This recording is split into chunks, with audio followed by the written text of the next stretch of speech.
Okay, this video is about general equilibrium. Equilibrium is a state where the rate of the forward is equal to the rate of the reverse reaction, so reactants and products are made simultaneously and there's no measurable change in the concentration of either.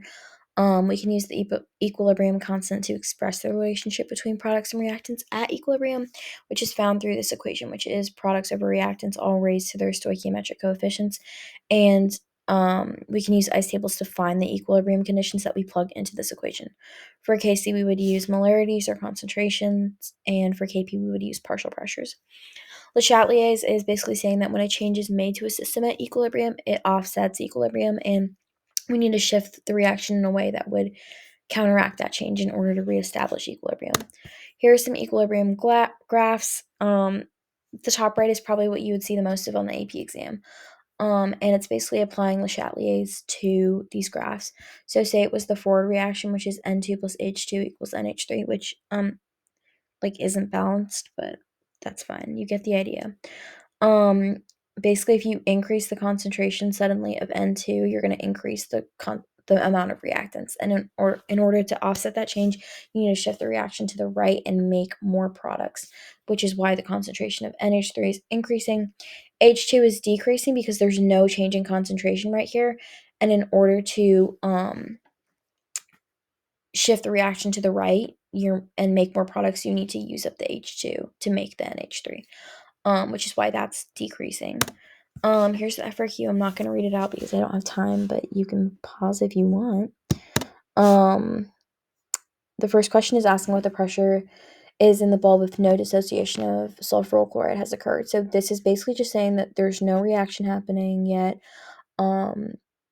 It's just SO2-Cl2. So you're finding the pressure of that. So you can use PV equals nRT. And the only thing that you need to do is convert grams of sulfuryl chloride to moles because you're given everything else. I just rearranged the equation down here because it made more sense to me to do it that way. And yeah, here's all my work. If it doesn't make sense to you, here's the AP work. And if that works for you, that's okay.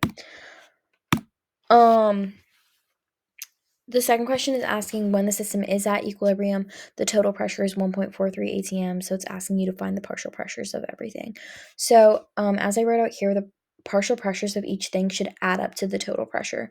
To find the partial pressures, we need to find the equilibrium partial pressures, and we found the initial pressure of SO2-Cl2 in the last question right here, because that's before the reaction has happened, before the change has happened.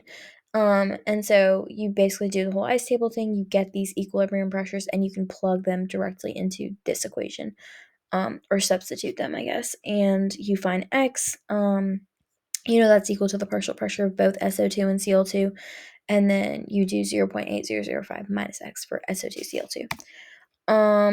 This question is asking you to find Kp or Kc. For Kp, it's pretty straightforward. You just plug the partial pressures you just found in this question into your equilibrium expression, which again is products over reactants.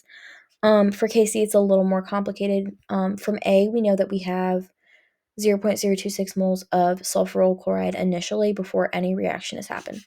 And we can plug that directly into our table. It's the same process as the last question. You could convert it into molarity, but since it's just happening in a 1 liter container, it's still going to be 0.026 molar, which is just why I kept everything in moles.